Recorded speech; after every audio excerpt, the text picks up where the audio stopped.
folks. Bobby Bowen here with another Bobby Bowen show. And I got a good friend here.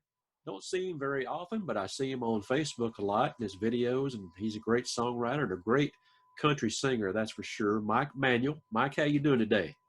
Hey, Bobby, I'm doing great. Good to be here with you.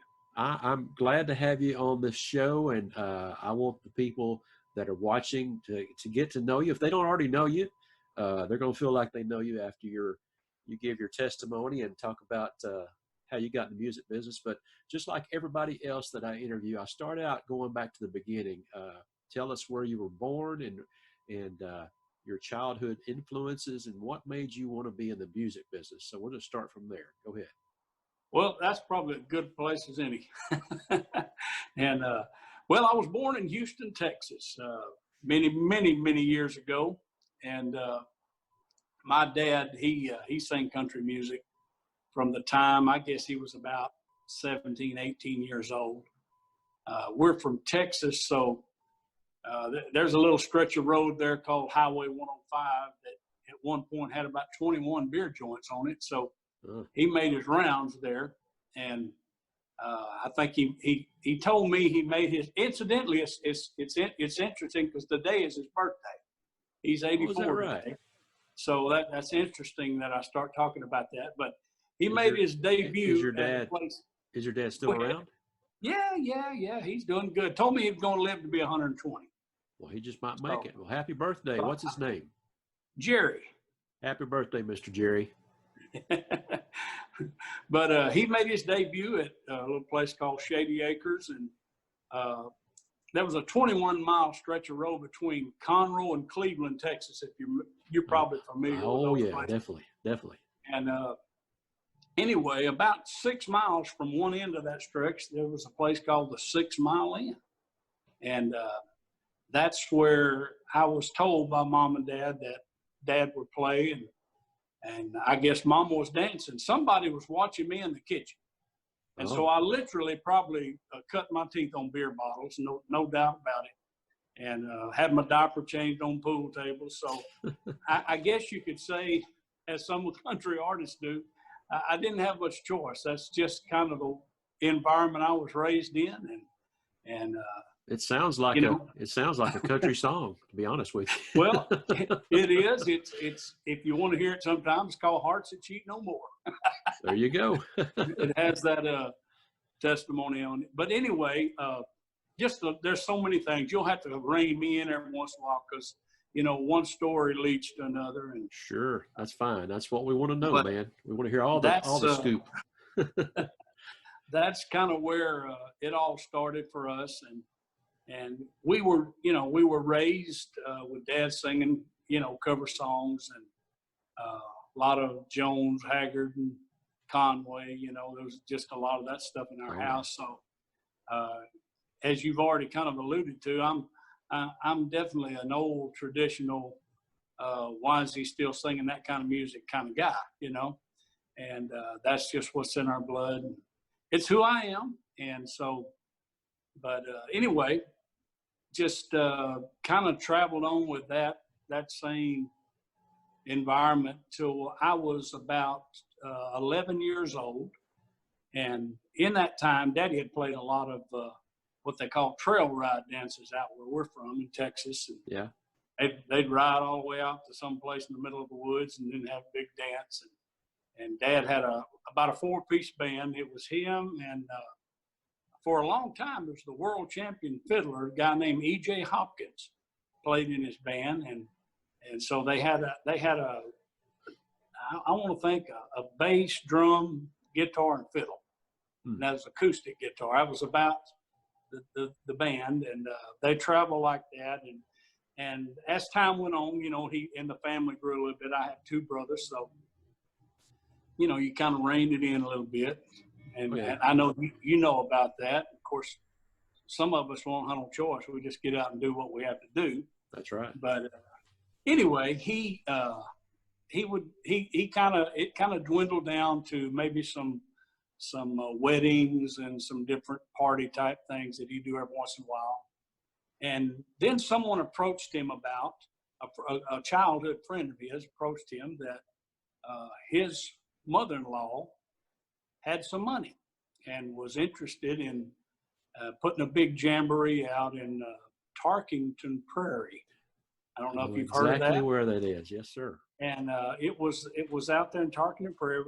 And so they built this big old metal building, sawdust floors, old theater seats bolted to 2x4s. And I think at its peak, it had about 700 people. They'd do a Saturday night, which was a big deal back then, and had a lot of bluegrass groups and country groups and beginners and coming through there.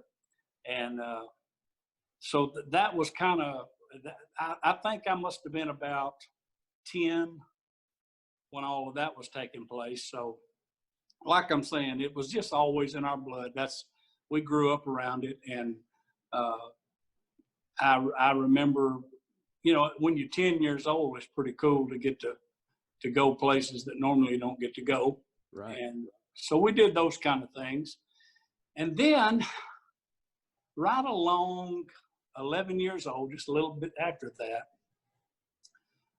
my aunt, my mother's little sister, got to fooling around one of them Pentecostal churches, and lo and behold, she got saved, and she was married to the town cowboy, and I ain't talking about a cowboy like me. I'm talking about one of them, sure enough, had the buckles and the belts and the trophies to prove it. A real cowboy. A real cowboy, right there in Shepherd, Texas, where we ended up there, and so that kind of messed everything up, and as far as the way everything was going, because my mom was real concerned about her baby sister getting mixed up in that cult and all this stuff, Yeah, sure. And so she went out on a journey to prove that what had happened to my sister was just not right, and she was going to rescue her from that. Well, the only mistake she made was she got the Bible out and started trying to do it with the Bible. She was going to prove everything wrong. And well, the short end of that story is that we ended up all being down there and going to church. And that's where I got saved at 12 years old. And that's where it started for us, a little country church there in Shepherd, Texas. And a lot of good things happen, and of course my belief system is a lot different than it used to be. However, I wouldn't give you anything for those early days and the foundation and what really started it, So the whole family ended up going around the same time and getting saved and, going to church together. Yeah. There was a big revival back then, and I think there was, it went on, there was 120 or 30 people that got saved during that revival. Wow. So we were part of that. And it's funny because we had no religious context whatsoever until that happened. And that little church we got saved in has actually had my grandpa's name in the cornerstone. And I had no idea there was any connection to any of that. That was a shocker for me, but yeah, it just kind of happened that way, and that's where it started. And I told folks that, all we knew were country songs. Yeah. And so we did what a lot of people do when they get saved. They just change the words. Keep the same style, just change the words. Same style, and we changed the words until a few years later started actually writing some songs. Yeah. And here we are, So you started out with the Manuel family band. Yes. So was that like brothers and sisters, or who was in the band then?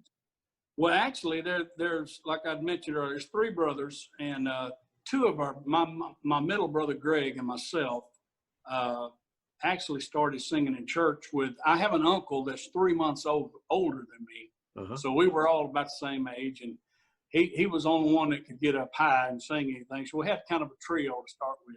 Yeah. We started that way in church, started singing, and then you remember the Magruders, I'm sure. Oh, sure. Carol Magruder and Priscilla, Yes, they're going on yes, now. Sir. He actually, we opened up. This was how we kind of formed the Manuel family band. We were, my brother was an associate pastor in DeRidder, and I was still in Texas, and my brother was evangelizing. The other one was. So Mm-hmm. The Magruders were going to come to the church there in DeRidder, and so my brother called me and said, "Look, we need to put together a little group to open up for them, you know, so that we can have a big night." Yeah. And so that's really how we started formally. Was he knew somebody that could play the steel and knew somebody that played the drums, and we had a lead guitar player, and before I knew it, we had a band, you know. And How about that? And that's how it started. And we met Carol there, and he's the one that put us on to the whole Nashville recording, and we made that connection with Kevin McManus, Yes, sir. a dear friend of mine, and just, you know, went down there and started cutting records. So that's pretty awesome. The Magruders, we did a lot of concerts with the Magruders, and I'll tell you what, it was not a dull concert, that's for sure. No, they were live wires for sure. They were the only group besides maybe the Hensons that could get out there and just crank it up and just let it all go, man. And the people just loved it, and they got in there and it was shouting and all kinds of stuff going on. And there we were, Mid-South. We were singing our country style of gospel music, and it wasn't shouting music, that's for sure. But the people that were there, they still enjoyed it. Yeah. And when the Magruders got on stage, oh my goodness, it just went crazy. Yeah. Yeah. They always turned it into a service, and they sure did. And we ended up doing a few concerts with them along the way, different places, and being from the same church background, I think there were a few times we actually give them a little competition. Which I won't say much more about that. I loved them. Let's just say. They are greatly missed. That's for sure. They left a mark, no doubt. We got to know them really well, and I think, if I'm not mistaken, I think we were the first group that ever sang in their church in Kennett, Missouri, that was not in their denomination, which is pretty cool. Which a lot of people don't know, but that was, in a lot of places, that was a big deal. That was a big deal to get to go in there. And it was that's a good place for me to inject that. That's where I think a lot of changes in my belief system really began to change, because I'm sure you know Ken Holloway. Ken. Sure. We got caught. We had just got in. I mean, just parked a bus. I mean, we were home from a big trip, and we had some promoter call us that from Louisiana, and the Florida boys had just canceled a concert, and he wanted to know if we could come up there and fill in. Well, we got put on the stage with the Spear family, and I believe the Nealons. Yeah. Which let's just say we were a little out of place. They're established, long-time Southern gospel, been around, and here we were, these people that, so that was an interesting deal. But I mentioned that because being in Louisiana, we had met Ken, and I like to tell folks that old Ken, he opened up for us one time in a deal we did. And I always loved that guy. He just always had a great spirit. Great guy. And he always had that long hair, which, was something we didn't do. And hey, hey, some of the kindest people I know are long-haired men. Okay, I'll tell that to anybody. I appreciate it. I hope I'm one of them. Well, you are. But I didn't always have long hair, though, man. I grew up. I grew up in the Assembly of God church, and back when I was a kid, they were pretty still strict about women, not cutting their hair and no makeup and stuff like that. So my daddy kept my hair just cut right down to I almost looked like I didn't have any hair at all there for a while. But I remember when I turned 16, all the boys in school, had that longer hair, and my hair was always short. I remember when I turned 16, I told my dad, I said, can I start letting my hair grow out like the other boys now? And he finally gave in to it. So I just went crazy and I let it grow really long. Well, you know, like I said, that's what happens. You get to talking. I Yeah. remember our pastor back in Shepherd, in the church I was saved in. He'd take us boys aside and he said, "Boy, you see that little bump on your ear there? That's God telling you where your sideburn is supposed to be cut off." And then it went from all of that. He actually would go down to the barber. We only had one barber, two barbers in town. Yeah. And one was so old we didn't trust him as young guys. You know, you really, really touchy about your hair at those ages. Yeah. And he'd go to the other barber, Mr. Dowden, and he would tell him, he said, if any of my boys come in here from the church, he said, this is the haircut you give them. And we used to joke about coming out of there looking like a 55 Chevy with both doors open. You know what's funny? When I was starting to let my hair grow out when I was, like 17, 18 years old, back where I grew up, I don't know if they still do these. I don't think they do them very much anymore at all. But it was a small town where I grew up. And once a year, all the churches, all the different denominations, they would get together and have one big service on a Sunday night, just one time a year. And they would always, one church would host it every year. And so it was the time for the Holiness Church to host it. And so, we all went. I think I even sang that night there at the church. And when the pastor got up and started preaching, guess what he preached about? It's a shame for a man to have long hair. Oh, yeah. Looking right at me. Yeah. Yeah. And it's funny, a lot of people that didn't come up in the environment, and like you said, the assemblies and what we, UPC were basically, I think they split. They were together at one time. I think you're right. And I think they split. So we're all from that same cloth there, but a lot of people don't realize how much diversity there was in the standards from church to church. Oh, yeah. And but let me get back before I lose my thought on Ken. I loved old Ken's spirit. He always just had a great testimony, and he would. I would think about how, according to our rules, I couldn't have him come and get on the platform with that long hair, but yet I could go anywhere in the world. Matter of fact, when they found out we were what we were, there wasn't very many places we couldn't go because I think they thought we were squeaky clean, and so they didn't have to worry about anything. Yeah. But I think that was one of the things that bothered me, and I always knew it wasn't right. I said, I can go anywhere, and Ken can't come here. And a lot of these things are just preferences people develop over the years. You know how it works. It is. And it's in every church, I guess, in a certain degree. But that was something that really opened my eyes up. And of course, getting out and traveling across the country, going to all these different places really is what changed. Yeah. Kind of getting out of that box. You live in that little fenced in area, and that's all you know.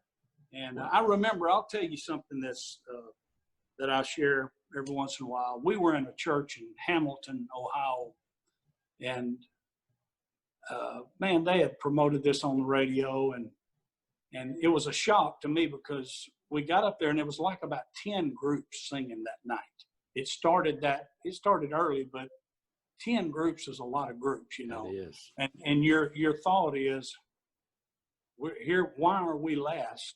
And there won't be anybody here when it's our turn. If they are there, they're just wore out from all the music. And they stayed and nobody left. And I was so shocked, and I couldn't believe it, man. I'm telling you, I was fired up.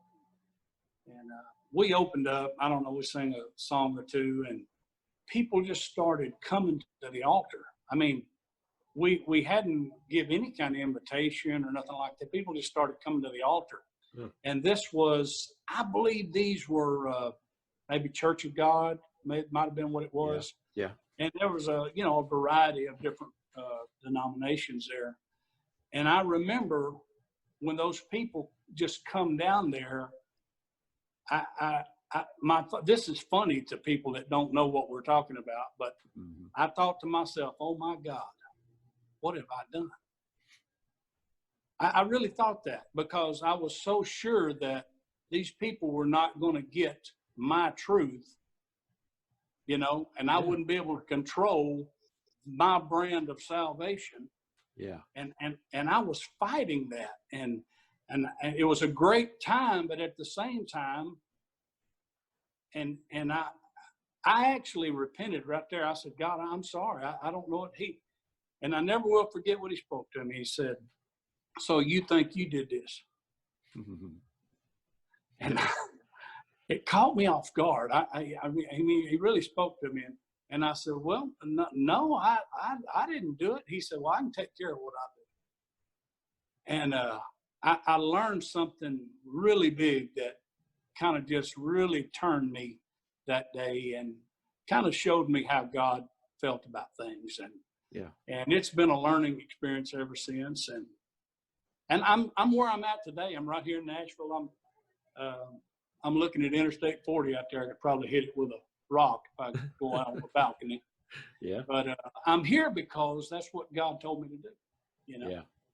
And it's apartment living for me is certainly not something I love, but he told me to do it. Told me to move to Nashville, and I lived all over the place. I lived in Hendersonville, Franklin, Brentwood, Columbia, Spring Hill. Yeah. And about 3 years ago, I was sitting in a radio station right over here on Music Row, and I could look through the blinds, and I could see the old UA tower, because God had spoke to me many years ago on that 8th floor at the UA tower. Uh-huh. And when I looked out this windows, it was buildings, the studios, stuff around me, so I could only see the 8th floor. Yeah. And when I seen that 8th floor, it's like God said, I told you to move to Nashville, and you've lived all around, but you're not in Nashville. Yeah. And I said, well, that's right. Excuse me, I bumped that thing, but I said, that's right. And so about 3 years ago, I picked out a place as downtown as I could possibly get. And that's Really? why I'm where I'm at. Huh. And God's blessed us and provided for us. I tell folks, I said, like a lot of people, I was credit poor and messed up with everything. I couldn't even fill out all the blanks on an application. Yeah. And I just told God, I said, well, if that's what you want to do, you'll have to work it out, because I can't do it. Yeah. And we've been here, and man, everything has been great. That's great. And that's why we're here. I know I fast forwarded there a little bit. That's okay. When did you actually decide to just strike out on your own? Well, we had, us three brothers together. When we started off, we worked for 13 months, and we had great dates. We had good paying dates. We sold a lot of product, but we never broke even in 13 months. Yeah. Because we carried a band, and we treated everybody right, and you know how it is. And so there came a point that the two brothers said, we can't keep doing this. Yeah. Yeah. And I joke about it, and I said, well, I had my name on the equipment bill, and I had somebody keep paying the note, so I just kept going. Yeah. And they had to drop out. They did different things, But that's kind of how. So I guess if you'll put a date on it, I would say about 96 is when that we, actually broke out and started. It's a little doing a thing. It's a little easier financially when it's just you, Yeah. And like me, I traveled with Mid-South for 15 years, and man, we were right there. A lot of people probably thought we were just rich beyond compare, but no, not the case. We barely broke even. Sometimes we didn't break even. Sometimes we didn't get a paycheck because an engine would go out in the bus or something would happen, and we'd have to pay for that. So those kind of things happen all the time. But now that I travel with my family, all the offering and the sales come straight to us. And then, you know, Right. it makes it a little easier to be able to function that way when you're not paying about 5 or 6 guys, you know, out of an offering, you know, and a bus and insurance and all that stuff. So it really makes it a lot easier to do. It takes a lot of the burden off of you, you know, knowing, just Yeah. wondering how you're going to pay those guys, you know, and Well, that's it. That's the stress is what it was for stress, me, yes. because, you know, it probably was like with you guys. I mean, we had musicians in 2 or 3 states that when we got together to go, I mean, we had to all converge, you know, and Yeah, and these guys were counting on you, you know. So it was. sure. You remember how, of course, every once in a while we'd get a booking agent, and it never lasted too long. But Yeah. it seems like they couldn't understand why we couldn't come for just anything would be better than nothing. Right. You know that thinking? Sure. And anything is not better than nothing if when you guys play and you got them on a per night basis, and then there's a bottom line, you know. And, right. But anyway, I mean, you know, I wouldn't give anything for all of that. No. It was a great experience, and it's certainly not a career. If you're looking for something to, you know, make a bunch of money, that's not it, you know. And like you said, it's a lot easier, and the pressure, you know, being by yourself, and I've enjoyed it. And actually, we haven't toured much at all since I finally got down here where God told me to be. Haven't toured much. I probably haven't done more than 10 dates in the last 3 years. Wow. Then why is that? Well, I started off on this social media stuff and started doing it. Mm-hmm. And I know a lot of people look at what we do, and if they follow us, they say, man, I don't know how they do that, but it's that old cliche, you know, it only took 30 years to become an overnight success. Yeah. Where you can make something work out. But, you know, I've always sang, and just like you, we've traveled for years and years and years. And, you know, if you live right and you treat people right, and you make a lot of friends, you have a lot of people that love you and support what you do. And, but we got here about, like I said, about 3 years ago. And we actually started with, just a little bit before that, we started doing the live Facebook thing, not having a clue what we were doing, you know, I didn't know nothing about it. And I was really apprehensive about doing it because I didn't want to go on there and just 5 people come on. Yeah. And I was afraid that nothing would happen. And we weren't doing it, but just a little bit. And back then when we first started, it was a little bit different. And I mean, I turned around there and I had 35 people watching, and I got to thinking, you know, I've been to a lot of churches, didn't have any more people than this. That's for sure. And so we just stayed with it. And the truth is, and I know I don't say this on my live shows because I do believe we're heavily censored in a lot of ways on social media. Yeah. But if they would leave the spigot alone, and quit closing it where people could actually see what we were doing, we'd probably all have 1,000 people watching every time we come on. Yeah, I think so too. You know, during this quarantine, the shutdown and all that, I mean, a lot of us traveling groups, our dates got canceled. Well, most all of us did. And, but thank God for Facebook and YouTube. We've been doing a lot of Facebook Live concerts, and that saved us because, like you said, you know, when you do it for a long time, you have a lot of friends out there, and we have a lot of great people that have stepped up and made donations to our ministry and sent us checks, you know, and bought our CDs and things online, and just sustained us. Well, and you know, I don't know you real well. I always loved you guys' music, no question about that. I mean, that was when I think about Mid-South, I always thought about how that it didn't sound like anybody else. It was Mid-South.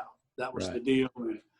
And when you guys, I guess you were in that group that showed up at that last quartet convention here in town before they moved it somewhere else. Yeah, I was there. Unfortunately, I was there. Back you guys. I said, if those guys can do that, I said, I think we might be all right. Of course, you know, the organization part, all that, didn't like that very much at all. But you know, it wasn't so much us, because we started out, you know, we were heavily in Southern gospel, even though we were a little different. We were more country. But when we started taking the suits and ties off and growing the hair a little longer, wearing jeans and vests and bolos on stage, you know, it kind of ruffled some feathers. Yeah. But the straw that broke the camel's back was White River. You remember White River? Oh, yeah. Yeah. They recorded a song called I Like My Gospel Country. Mm-hmm. And they had us and Jeff and Sherry Easter come in the studio and sing some lines on the song. So when White River got up to sing that night at the quartet convention, they asked us and Jeff and Sherry to come up and sing that song with them. Well, Gene Reasoner, the keyboard player, he wore a long red duster that night. And Gene and I, we're good friends. We talked about it. I interviewed him about a week or so ago, and we talked about that. And, you know, that was just wearing a big, red long duster like that with jeans on and longer hair, that just didn't go over well with. Now, the people out in the audience, they loved the music. They did. But some of the people in the industry didn't. They, you know, if they were really honest, I'm sure that they all listened to country music on their radios going down the road, you know. Yeah. But when we got up and did our thing, it was like a big no-no, you know. So we all that was the last time we played at the quartet convention because of Gene. Yeah. No, wasn't because of Gene. That's just the way it happened. That's the way it was. Well, you know, when that reminds me of when we first come to Oak Valley Studio there with Kevin. Yep. And we were recording. He says, boys, y'all come down here in your Brooks Brothers suits, and I want you to know your music don't match up with your singing style. Yeah. He said, I'm gonna tell you what, and he didn't know, you know, how we would react, but he says, there's a store down there called Tractor Supply in Murfreesboro. Yeah. He said, I want you boys to go down there and get you some of them. They're called brush popper shirts. Yep. And I want you to put them brush popper shirts on. And so, I mean, we really were. We flew down here. We are all preachers, you know. So we were gonna just do our deal, and man, that all got turned around. And sure enough, you know, Kenny Henson was the only guy that could wear a suit and sing country music. He was the only guy that could get away with it. Yeah.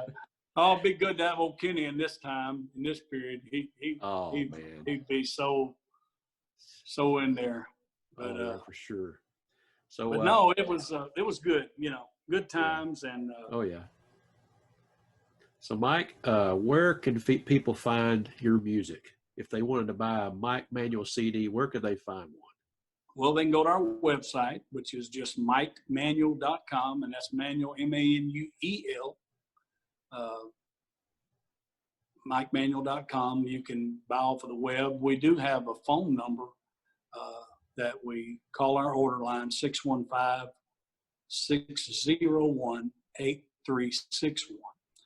And we do orders that way. And of course, we're on all the digital Apple Music and all those places you don't make much money off of, you know? Yeah, yeah. We're on all those places. I hear you. So, let's see. So they can download your songs. You have a Facebook page as well. Yeah. And of course, our Facebook fan page is Mike Manuel Music. Mike Manuel Music. All right. And our YouTube channel is just Mike Manuel, and then there's an MCE on the end. But you can search it. You can find us. I think we got 500 something videos on there because we've done our live stream show since I guess about Christmas was 2 or 3 years ago. I think we're on number 460 something. We've done that many live stream shows, and our live stream shows are on Tuesday, Wednesday, and Thursday at 7 p.m. Central.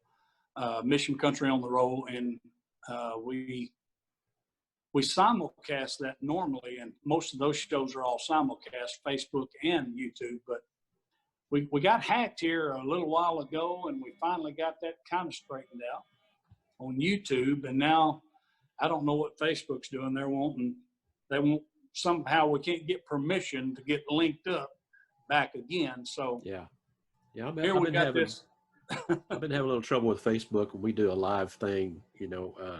Afterwards, if you want to go back and watch it again, all the music's muted, because of copyright and all that kind of stuff. But you said something about your phone number just a minute ago, and when you said phone, that made me think of a song that you wrote that's just been very, very popular, and I've heard a lot of people sing it in churches we've been to. They get up and sing a special song when they're taking up an offering, and I've heard this song several times. Tell us about that song. Well, this is where the songwriter's got to be honest right now. It is "Phone in Heaven." If there's a phone in heaven, it is without a doubt our most popular song. But I didn't write it. Oh, I thought you did, man. Well, a lot of people do. And don't you wish you had? Always. Well, I do, or at least got some of the publishing on it. Yeah, exactly. It's anyway, but no, it's been a big song for us, and you know how social media is, and when we started out doing all of this back in 2016, I guess, where we really started doing videos and all of that, we didn't know what we were doing. We didn't know how to put it on Facebook or how you should. And we tried the CMT thing, and some of that stuff. And the problem with me is I've always been the guy that refused to play by the rules. Right. I just try to figure it out on my own. But we did one video in 2016 that we released on Mother's Day, and it just went crazy. It had, I forget now, I've got all the stats somewhere, but I mean, in just a few days, I want to think it had 1 million views. And wow. it just blew us all away. We didn't know what to do. And we were releasing the same video on different platforms, different Facebook platforms. And then it just done really well. And then we come back a year later, and I had written a song because, I said, well, I got a mom. I'll do a mama song. So I'd written a mama song. And it did real well on Mother's Day. But about a week or two after Mother's Day, I had a new version of the Phone in Heaven video. Uh-huh. It was a second video of the same song. And that one just, my God, it just went off. And I kept up with it for a long time. And, we had like a thread on one Facebook page. It had 40 or 50 million views. We had a thread over here that had 2 or 3, some of those Facebook groups would pick it up. Yeah. And one of them had 11, 12 million views. And I was trying to keep up with all of it. And the best I can tell, probably right now, if you count YouTube and all of that, it'd be about 150 million views. Wow. That the song has had. And so, needless to say, it generates a lot of interest and well, it hits home. It's one of those kind of songs that hits home with a lot of people because, everybody's got loved ones in heaven, and they would love to talk to them again, So it really hits home with people. But, and I'll say this for the benefit of any of the artists that are doing these things, and you probably know this, none of this stuff just happened. I would follow those feeds. And I remember a time when I was getting on one of those feeds, I was getting 250 comments I mean, I'm trying to think. I can't even remember now. Anyway, my point is I was answering these comments. Yeah. I was responding to them, and they weren't great song, enjoyed it. It wasn't those kind. These people pour their guts out and Yeah. tell you when Mama died, and so working those comments and answering, and of course, to me, all of those people that loved the song and it touched them were also potential buyers who might want the song. Sure. And so we really worked that hard. And yeah, I'm going to tell you, one of our best sales days from our show and our videos and stuff was about a week and a half ago. Really? Now, this is crazy, I know. Yeah. So right here in the middle of all of this mess, man, people just were ordering, and I think we mailed out, I don't think 60 something CDs that day. Wow. You know, people had bought, plus, you know, they bought other products as well. But so God's blessed us, and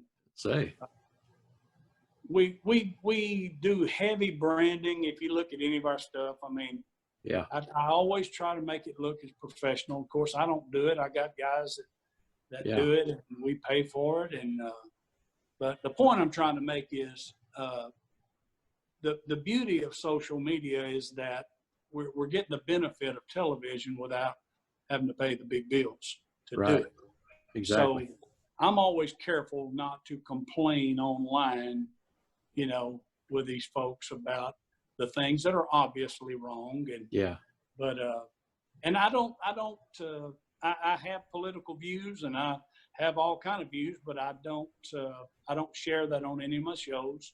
Yeah. Because I know that those things, I've seen people just, their whole sites get taken down. Ooh, yeah, they get pretty touchy on stuff like that. But God's blessed us, and we, you know, the videos really brought the songs to life. It's funny because the song we're talking about was actually recorded in the year 2000. Is that right? So my biggest seller, my most popular song, even today, is 20 years old. Wow. And so, and you know, I attribute this to God and and doing what you're called to do, and doing it gladly. And so, and like you guys, you know, you have people you've met that believe in what you're doing. They support you, and we have that too. I mean, the videos that I have, most of them are videos from a guy that I met on the road and at a cowboy church out in where was it at? Somewhere out in Texas. And anyway, about a year or two after I met him, he contacted me on Messenger, and he said, Mike, you need to do a video. And I said, well, that old poor boy answer, I'm working on a budget, you know, I'm trying to. He said, I didn't say nothing about no budget. I want to help you do it. And I said, well, okay. And still, I don't remember. I'm not putting it all together, and I don't know. And he said, what do you think about me coming down here when my wife, he was retired. He said, what do you think about me coming down to Tennessee and spending 2 or 3 days on my wife's vacation? And I thought, well, man, that sounds pretty good. And I'm still trying to validate who he is and if he's for real. Yeah. And he started talking about it. And anyway, he came down and started shooting stuff. And I remember we ate out at Marcy Joe. So Joey and Roy's place out there. Yeah. And I was going to pay for his meal. And Bobby, he got so offended. He said, listen, I don't want no money.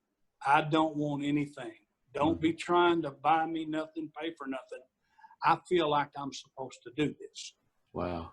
And so, and you know, that's my nature anyway. Yeah. Me and you go out, I'm going to try to buy you a meal, you know? Right. And, but he just was a great friend. He was working weekends at Paramount Studios in Hollywood.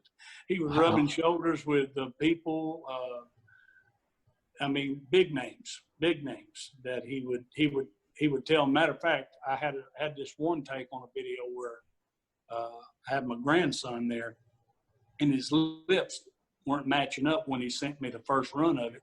Yeah. And I told him, he said, well, it's hard. It's hard to kids. It's just really hard to match their lips up.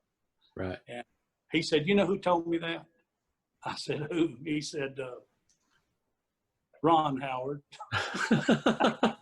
Opie Cunningham. I said, I don't have nothing else to say.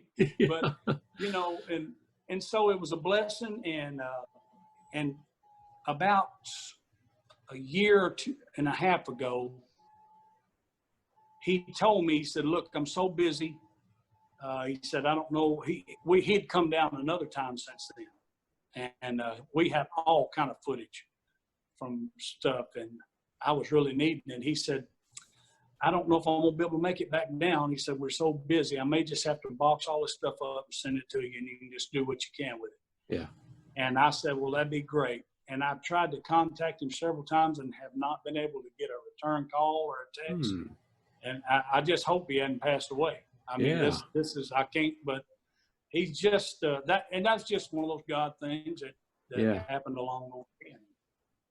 And, you know, we're blessed. And I mean, you know, you start throwing figures around and people say, wow, you're doing good. But what people don't know in the music business, it takes a whole lot more. A whole lot goes out. The music business is like having a budget where you can go on vacation every day. Yeah, exactly. What kind of budget you have to have. Exactly. Well, I'm rambling on here. No, Mike, I'm enjoying this. And I know the folks watching this are enjoying this and hearing your story. And I appreciate you coming on here with me. I really, really do. And I encourage people to go check out the sites he's talking about and go check his program out. He does 3 nights a week, right? 3 nights a week. Just a 45-minute show we do. 7 Central when it starts. We will broadcast it probably on YouTube and Facebook, you know. Okay. It used to be simulcast coming out of the same machine, but till we get that straightened out. Oh yeah, got to get it all figured out. But if y'all enjoy good traditional country singing, Mike Manuel will give it to you because he's got a great country voice. I guarantee you, you'll love him. Thanks, Mike. Appreciate you so much for doing this with me. Well, it's been a joy, and it's like this is the way we get to fellowship. A lot of times we don't see each other. That's true. And, I see you and your family's post, and I kind of keep up with people that way, and I pray God's blessing on you guys. That I appreciate. I know He'll supply your needs. I know He'll do that. He has, and he will, and yours too, man. Thank you so much.